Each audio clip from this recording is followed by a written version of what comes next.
There is a moment in Blazing Saddles that almost every viewer has laughed at, quoted, and replayed a dozen times, and yet almost nobody has ever truly understood what they were actually watching. It sits right there in the open, lit perfectly, delivered cleanly, with no hidden camera tricks or special effects. But because it doesn't announce itself, because it doesn't beg for your attention the way everything else in that film does, most people simply let it wash over them and move on to the next joke. Gene Wilder knew exactly what he was doing in that moment. He knew it while he was doing it. And years later, in interviews and reflections that never quite made the headlines they deserved, he explained it in terms so clear and so simple that once you hear them, you cannot unsee what he was describing. This isn't a story about a deleted scene or a rumored feud or some secret meaning buried in the subtext. This is a story about a performance so carefully constructed, so deliberately understated, that it fooled an entire generation of moviegoers into thinking they were watching something effortless, when in reality, they were watching one of the most precise pieces of comedic craftsmanship in Hollywood history. So let's go back to the beginning. Not to the film's release in 1974, but to the phone call that set everything in motion, and to the decision Gene Wilder made before he ever stepped in front of a camera.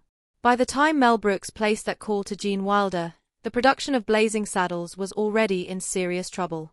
The actor originally cast to play the aging gunslinger known as the Waco Kid was Gig Young, a respected name in Hollywood, an Oscar winner with a reputation for dignified, controlled performances. On paper, he was an excellent choice. In practice, the casting became a crisis before a single usable scene had been filmed. Young showed up on the first day of production visibly unwell. He was trembling, disoriented, struggling to remember lines he had presumably rehearsed. What some members of the crew initially misread as an unconventional acting approach quickly revealed itself as something far more serious.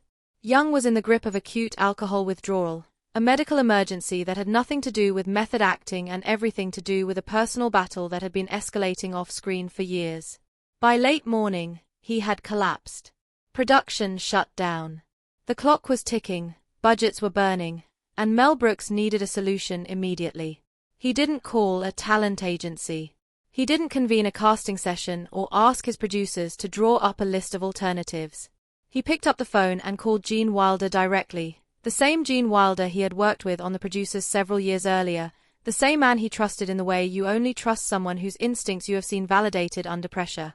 What happened next says everything you need to know about who Gene Wilder was, both as a person and as an artist. According to Brooks, Wilder didn't ask for the script. He didn't ask about his character arc, his costumes, his billing, or his salary. He simply said yes and booked a flight. He arrived on set less than 24 hours later, still jet-lagged, still without a full read-through of the material, and he stepped into a role that had been abandoned mid-crisis as though he had been quietly preparing for it his entire career. That kind of readiness doesn't come from luck. It comes from a performer who has learned, at a deep level, how to trust his own instincts more than he trusts a rehearsal schedule. Here is the detail that most people have missed, and it is not a small detail. It is, in many ways, the entire key to understanding why the Waco Kid works as a character and why Blazing Saddles holds together as a film despite operating at such a relentless pitch of absurdity. Before Gene Wilder agreed to step into the role, he attached one condition. It was not about money or screen time or creative control in any conventional sense. His condition was this: he would not play the character for laughs. Let that settle for a moment. Gene Wilder, one of the most beloved comic actors of his generation, the man who would go on to become synonymous with the word funny for millions of moviegoers, walked onto the set of one of the most outrageous comedies ever made and told the director that he had no intention of being funny. What he meant, of course, was something more nuanced than it sounds. Wilder wasn't refusing to contribute to the film's comedy.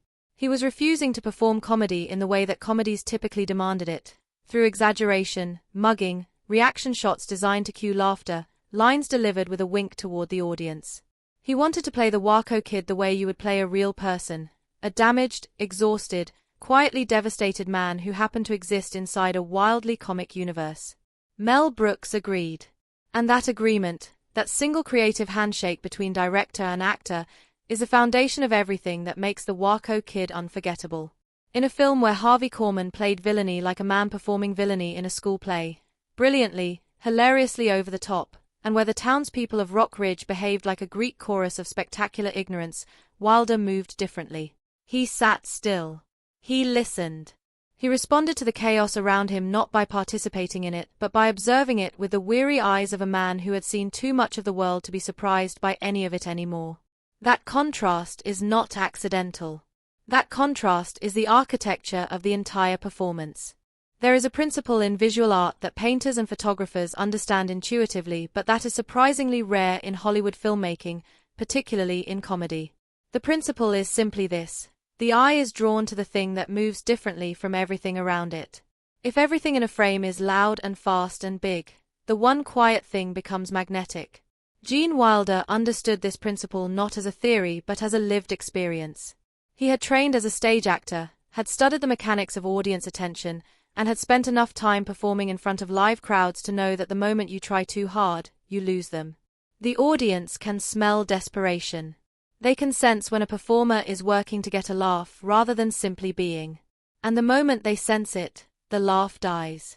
What Wilder offered in Blazing Saddles was the opposite of desperation. His Waco Kid existed at a frequency of complete internal calm, not the calm of a man who has nothing going on beneath the surface, but the calm of a man who has processed so much pain that he has arrived somewhere on the other side of it. A place that looks like peace but is actually just exhaustion wearing peace's clothing. Consider the jail cell scene. The Waco Kid is introduced lying in a bunk, half drunk, barely registering the new arrival. When he finally speaks, his delivery is so flat, so stripped of performance, that it takes a moment to realize how precisely timed every syllable is. He isn't rushing toward the punchline. He isn't telegraphing it. He is simply talking, and because he is simply talking, every line lands harder than it would have if he had been working to make it land. Mel Brooks later said, more than once, that Wilder gave the film its spine. It's a striking phrase, not its heart, not its humor, but its spine. The thing that holds everything else upright. Without it, the body collapses.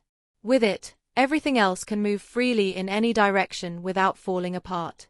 One of the things Wilder revealed in later conversations about Blazing Saddles was that he had made a very specific decision about who the Waco Kid actually was beneath the surface of the comedy. He saw the character not as a comedic archetype, not as a drunken old gunslinger played for irony, but as something closer to a tragedy in miniature. The Waco Kid, in Wilder's interpretation, was a man who had been the best in the world at something and had watched that world dissolve around him. The fastest draw in the West. A skill that once meant everything, that defined his identity and his place in the social order, made worthless by the march of time and progress and the sheer randomness of one terrible afternoon when 6 children laughed at him and something inside him snapped and never healed correctly. That backstory is delivered in the film in less than 2 minutes of screen time. In lesser hands it would have been a throwaway, a comedic beat designed to set up a punchline about the character's trembling hands. In Wilder's hands, it becomes the most genuinely melancholy moment in a film that otherwise never stops moving. He doesn't play it for sympathy. He doesn't reach for the audience's emotional response or signal that they should be feeling something serious.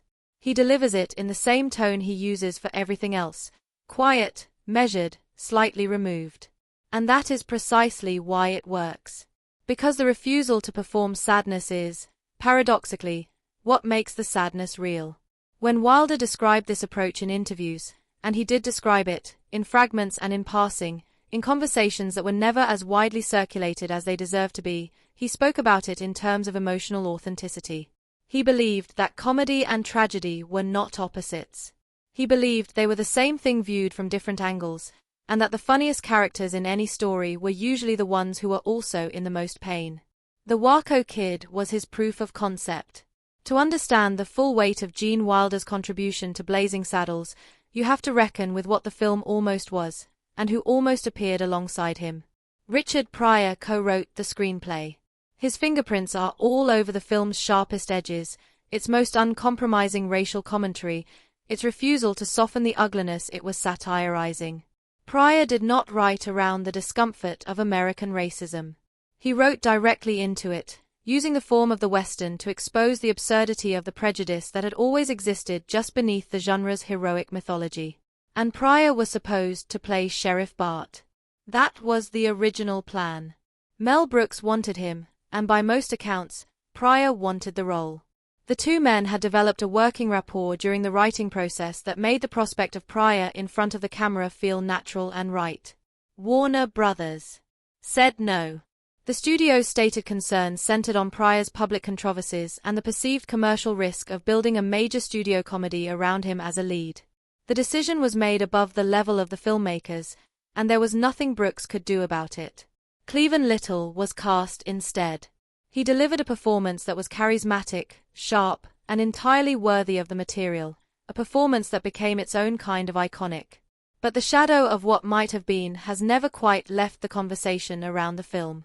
In private conversations with Brooks during production, Wilder reportedly urged him to hold the line. Not with the language of artistic principle, necessarily, but with the simpler argument that the film they were making was good and the film the studio wanted them to make was not. Brooks, who needed little encouragement to resist studio interference, found in Wilder a reliable ally, someone whose credibility after the producers gave his support real weight in rooms where weight was needed. The film that reached theaters in 1974 was the film Mel Brooks intended to make. The studio's objections did not win. Whether they would have won without the quiet, persistent resistance of the people on the ground, including Wilder, is a question worth sitting with. Somewhere in the middle of the production of Blazing Saddles, during a break between setups or at the end of a long shooting day, Gene Wilder pulled Mel Brooks aside and began talking about a different film entirely. The idea was simple on its surface. What if the grandson of Dr. Frankenstein wanted nothing to do with his family's legacy? What if he had spent his entire adult life running from the name, building a respectable academic career, trying to be ordinary, and what if that running was exactly what brought him back? Brooks, absorbed in the chaos of the production he was already managing, was not immediately enthusiastic. He listened, nodded, and moved on. But Wilder didn't let it go. He believed in the idea strongly enough to write a draft without any guarantee that anyone would want it. When he handed those pages to Brooks and Brooks actually read them, the response changed completely. Young Frankenstein was born on the set of Blazing Saddles, not in a writer's room, not in a formal development process, but in the gaps between one-film scenes. That origin is remarkable for what it reveals about the kind of creative mind Wilder had. He was not someone who saved his best thinking for designated creative time. He thought continuously, carried ideas the way other people carry anxieties, and found in the controlled chaos of a film production not a distraction from creativity but a catalyst for it. The two films came out within months of each other. Both were directed by Brooks. Both starred Wilder. Both are considered landmarks. But Young Frankenstein might never have existed without the specific environment that Blazing Saddles created, an environment where two collaborators trusted each other enough to think out loud without self-censorship, and where the best ideas arrived uninvited. In his later years, Gene Wilder gave a number of interviews in which he reflected on Blazing Saddles with a clarity and specificity that his earlier, more guarded public persona rarely allowed. He spoke about the Waco Kid not as a role he had played but as a problem he had solved, and the solution, he explained, was always the same. The problem with playing comedy, Wilder believed, was that comedy rewarded the wrong instincts. It rewarded the impulse to perform, to signal, to make absolutely sure the audience knew that something funny had just happened. That impulse killed the thing it was trying to celebrate. The moment an actor starts working to get a laugh, the laugh becomes conditional.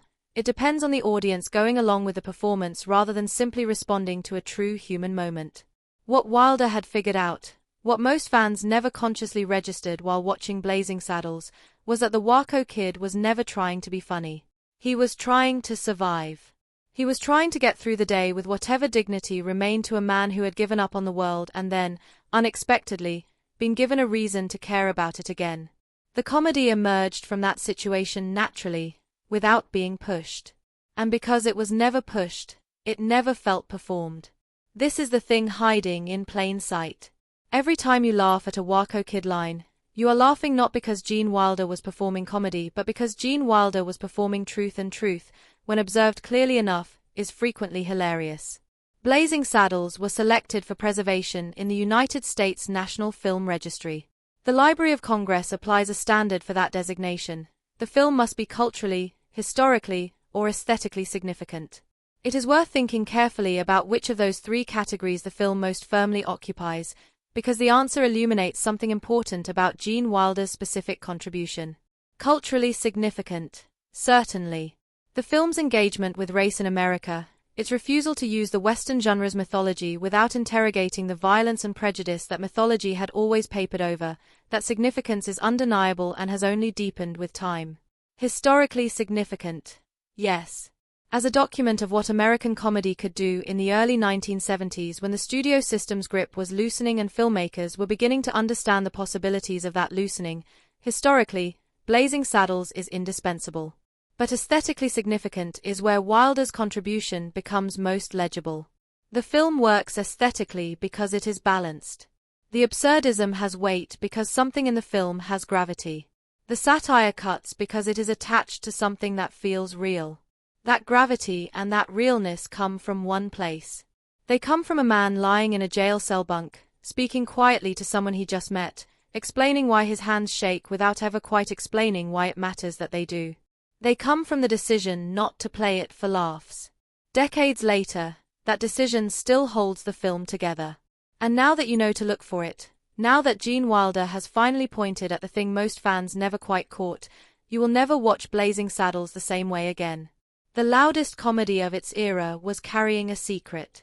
The secret was a quiet man who refused to be funny, and in doing so, made everything around him funnier than it had any right to be.